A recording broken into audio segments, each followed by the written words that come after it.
My parents never saw me as family, they treated me like a servant. But at my father's funeral, I discovered a secret that changed everything. I was worth $93 million. Before we dive into the story, I'd love to know, where are you watching from? Drop it in the comments, I'm always curious to see how far these stories reach. Now let's get into it. My name is Callie Reed, and for as long as I can remember, I lived in a house that looked perfect from the outside but felt like a cage inside. My parents, Charles and Vivian, had the money, the cars, the fancy neighborhood, and the image of being the ideal family. But behind closed doors, I was never their daughter. I was the girl who cooked, cleaned, and made sure everyone else's lives ran smoothly. My siblings, Ethan and Mara, grew up showered in gifts and praise, while I was handed chores in silence. It started when I was little. Ethan would throw his clothes on the floor and my mom would call my name telling me to pick them up. Mara would leave dishes in the sink and I'd be scolded if they weren't washed. When I asked why, my mom would snap, "Be grateful we even let you stay here, Callie. You should learn your place."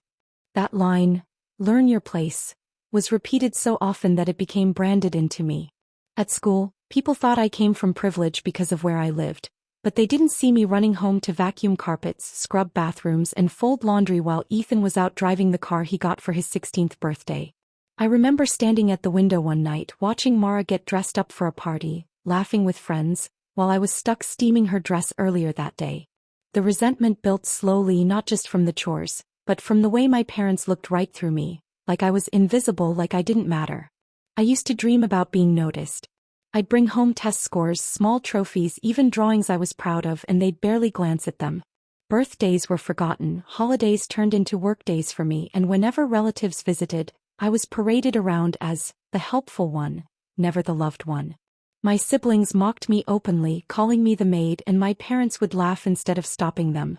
Back then, I didn't understand why I was treated so differently. I thought maybe I had done something wrong as a child, that maybe I just wasn't good enough. I told myself if I worked harder, obeyed more, maybe I'd earn a place at the table like Ethan and Mara. But the truth was, no matter how much I gave, they never saw me as part of the family. And I had no idea the real reason why. At least not until that funeral years later, when everything I thought I knew about myself was ripped apart. Growing up, I learned quickly that being part of the Reed family didn't mean the same thing for me as it did for Ethan and Mara. They lived with ease, freedom, and privilege, while my days were filled with responsibilities no child should have carried. Ethan got his first car at 16. Mara had trips with friends every summer. I was the one left at home, scrubbing floors, ironing clothes, and preparing dinner that they'd eat without a single thank you. It wasn't just the work. It was the way it was treated as normal. If I asked why I always had to do it, my mother would say, "Callie, you should be thankful you even live under this roof." My father would nod in agreement, his voice cold. "Stop complaining. Families need everyone to do their part." But Ethan's part was showing up to eat, and Mara's was deciding what color nail polish to pack for a beach trip. My part was everything else. When birthdays came around, theirs were celebrated with gifts, cakes, and laughter. Mine passed like any other day, except maybe with an extra list of chores. I remember once making a handmade card for my mom's birthday, hoping she'd see I cared, that maybe she'd notice me. She set it aside without even reading it, while fussing over the expensive jewelry Ethan and Mara had picked out, though we all knew they never lifted a finger for it. The hardest part wasn't the physical exhaustion. It was the silence. No one ever asked how I was doing. Report cards were met with indifference even when I scored at the top of my class. When Ethan made a school basketball team, the whole family went out to celebrate. When Mara joined a choir, they bought her new outfits. When I earned academic awards, the certificates ended up shoved in drawers, unseen and unacknowledged. There were moments when I tried to convince myself this was love, just in a different form. Maybe they cared in ways I couldn't see. Maybe I wasn't trying hard enough. But late at night, lying awake after hours of folding laundry or scrubbing dishes, I couldn't shake the thought that something wasn't right. Why was I always the one forgotten? Why was I treated like a guest who had to constantly earn her stay instead of a daughter? That quiet question buried itself deep inside me. I didn't have the answer then, but I felt it in my bones. There was something about my place in this family that didn't add up, and no amount of obedience would change it. Dinner that night is burned into my memory like a scar. Ethan and Mara sat across from me, tossing little jabs with every bite. Ethan leaned back, smirking. "Don't forget to clear the plates, Callie. Wouldn't want the maid slacking." Mara giggled, flicking a crumb toward me. My parents didn't stop them. They laughed along as though the cruelty was entertainment. I sat there with my fork in hand, cheeks burning, realizing no one at that table saw me as their equal. Prom was supposed to be my escape, just one night where I could feel like a normal teenager. I had been invited, even borrowed a dress from a friend. The day before, my mom cornered me in the kitchen. "You're not going," she said flatly. I froze, asking why. Her answer cut like a blade. "Someone has to stay home and clean. Ethan and Mara won't. So it's you." I stared at the dress hanging in my room that night, knowing it would never leave the hanger. While others danced under glowing lights, I scrubbed counters and folded laundry, tears falling where no one saw. The words that broke me came later, when I wasn't meant to hear. I had come downstairs quietly and voices floated from the living room. My parents were speaking to relatives, their tone casual, dismissive. My father chuckled. "She should be lucky we let her stay here at all. She doesn't realize how much we do for her." My mother added, "She's a burden, but at least she's useful." I stood frozen in the hallway, every muscle in my body trembling. The laughter that followed felt like it echoed in my chest, each note confirming what I had long suspected. I wasn't a daughter. I was an obligation, tolerated only because I could work. That night, lying awake in the dark, the pain settled into something sharper. The humiliation, the loneliness, the stolen moments of happiness, they weren't accidents. They were deliberate. I began to understand that nothing I did would ever earn me love from them. Something inside me shifted. The ache hardened into resolve. If I was going to survive in that house, I couldn't depend on them for care, for validation, or even for kindness. I would have to find strength elsewhere, in myself. And though the scars ran deep, that survival instinct was the only gift my family ever gave me. The night I turned 18, I packed a single duffel bag. No goodbyes, no explanations, I just walked out. There was nothing in that house for me anymore, not even a trace of belonging. I didn't have savings or a plan, only the certainty that staying would crush me completely. The bus ride away felt both terrifying and freeing. I stared out the window with nothing but the clothes I owned and the determination to never go back. The first weeks were brutal. I crashed on a friend's couch, then moved between cheap rooms I could barely afford. I worked wherever someone would hire me, serving coffee at a greasy diner in the mornings, stocking shelves at a store in the afternoons, babysitting at night. Sometimes I'd go days with only a few hours of sleep, my body aching but my mind too restless to stop. Every paycheck was split between rent, food, and bus fare, leaving almost nothing left. So I kept pushing. There were nights I'd eat instant noodles while Mara was posting pictures online from exotic vacations, Ethan showing off his new gadgets. Part of me wanted to call home to ask for help, even just a little support. I gave in once, dialing their number with shaking hands. My mother answered, her tone sharp. When I explained I was struggling, she laughed, a short, cold laugh. "You chose to leave, Callie. Don't come crawling back." Then she hung up. That moment killed whatever small hope I had left that maybe deep down they cared. From then on, I stopped reaching out. I forced myself to rely only on me. I learned how to budget to the penny, how to stretch meals for days, how to smile at customers even when exhaustion blurred my vision. I learned that hard work didn't scare me. It was the loneliness that nearly broke me. But through the grind, something inside me hardened. Each insult I had endured growing up turned into fuel. Each shift I survived proved I didn't need their approval. Slowly, I realized the cruelest truth of all. My family never wanted me to succeed. They wanted me dependent, small, and invisible. Out here, struggling but free, I finally saw them for what they were. And in that realization, I found the first flicker of strength that was truly mine. The call came unexpectedly. Charles was gone. For a long time I just sat in silence, staring at the wall. I didn't know how to feel: anger, relief, grief. He had never been a father to me, but his absence still left a strange hollow space. Part of me wanted to ignore the funeral entirely. Why walk back into a place that had only ever rejected me? And yet something inside tugged. Curiosity maybe. A need to see it with my own eyes. When the day came, I stood outside the church doors for several minutes, debating if I should turn back. The voices drifting from inside sounded distant, like they belonged to a world I had left behind long ago. Finally, I pushed the doors open. The smell of flowers hit me, heavy and overwhelming. Rows of black-clad guests turned their heads. My family's eyes locked on me, and the temperature seemed to drop instantly. Vivian's expression was tight, her lips pressed thin as though my presence was an insult. Mara whispered something to Ethan and they both smirked.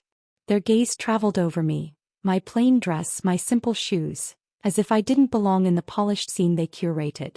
Whispers rose around me, sharp enough to sting, but no one stepped forward to greet me. It was as though I was an intruder rather than blood. I slid quietly into the back pew, keeping my head down. The service droned on, but I barely heard the words. My attention kept drifting to a small group near the aisle. Men in tailored suits, their posture straight, their eyes sharp. They weren't relatives, I would have recognized them. They carried themselves differently, with the kind of confidence that came from money and influence. Every so often I caught one of them looking directly at me.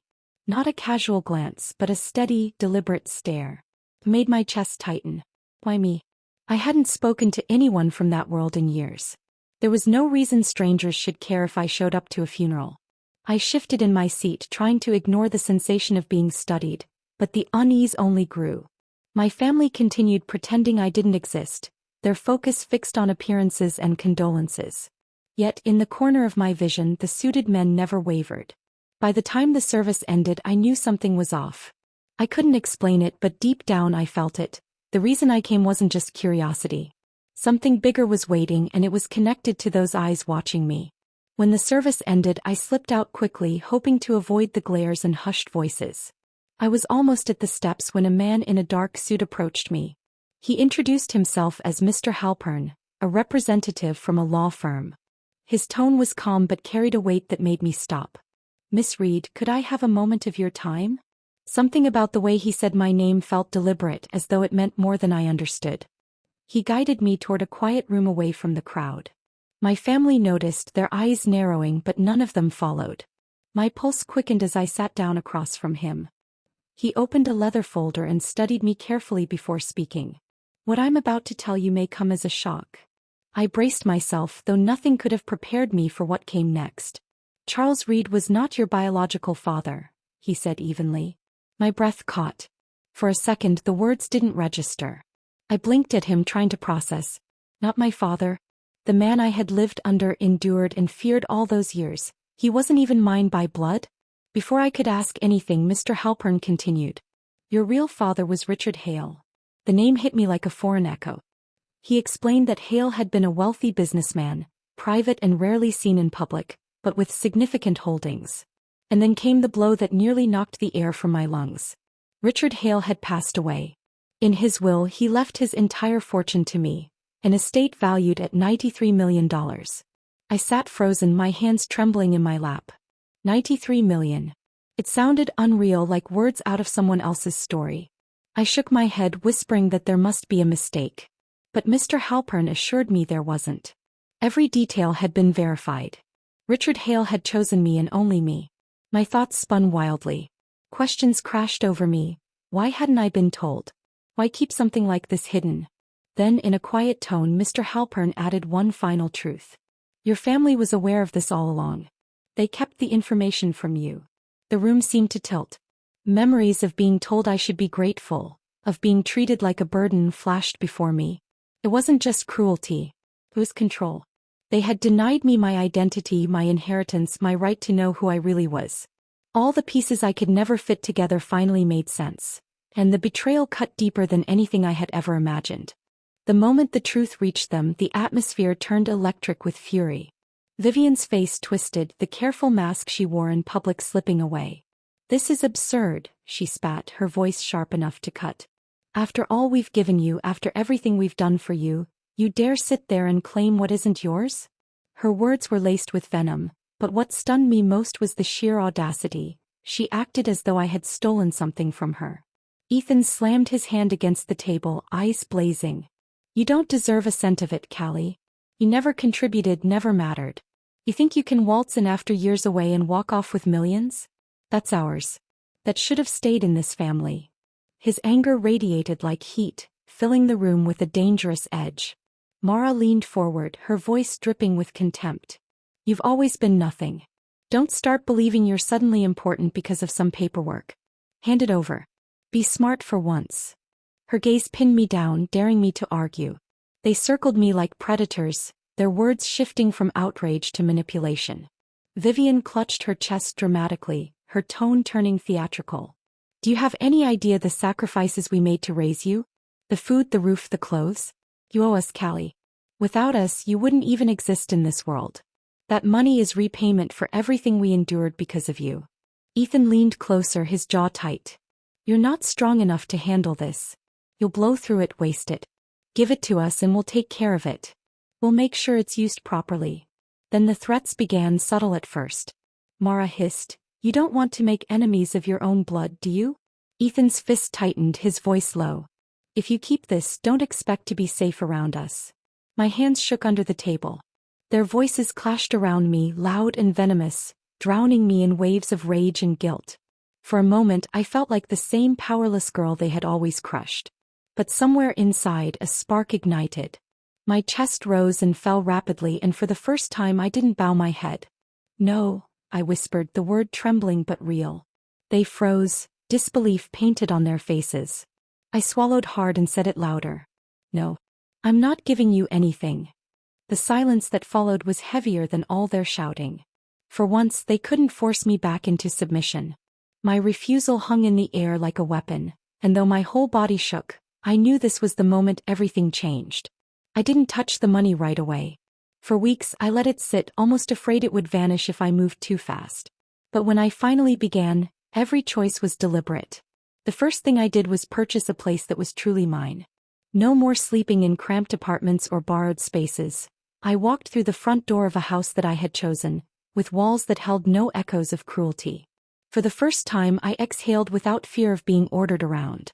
With that came security, literally. I hired professionals to ensure no one could just walk in and intimidate me. Locks, cameras, guards, layers of protection that meant their threats no longer had power. Each precaution was a reminder. I wasn't their servant anymore. I had control and they hated it. It didn't take long for them to appear, circling me with false smiles and polished words. Vivian arrived first, her tone syrupy, acting as though years of neglect had never happened.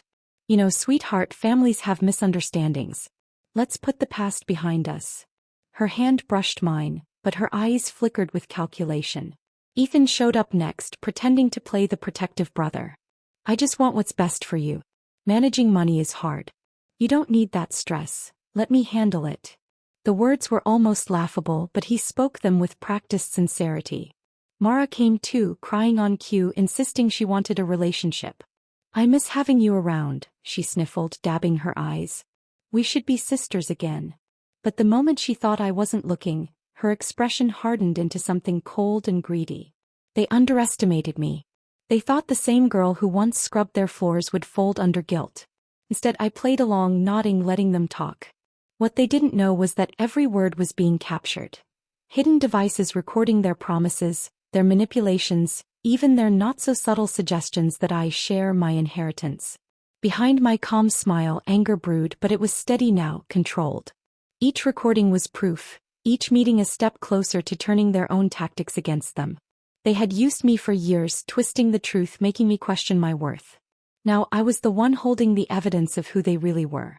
Every time they left my house, masks slipping the moment they walked away, I felt stronger. This was no longer about survival. It was about balance. And for the first time in my life I was the one setting the rules. The room fell into a stunned silence as the recordings poured out, voices dripping with venom, threats and manipulations, every word echoing like a nail sealing a coffin. Ethan's smugness drained from his face. Mara's hands trembled, her usual sharp tongue suddenly useless. They had thought they could bully Callie forever, but now their own words betrayed them. Mr. Halpern, seated quietly at the end of the table, folded his hands.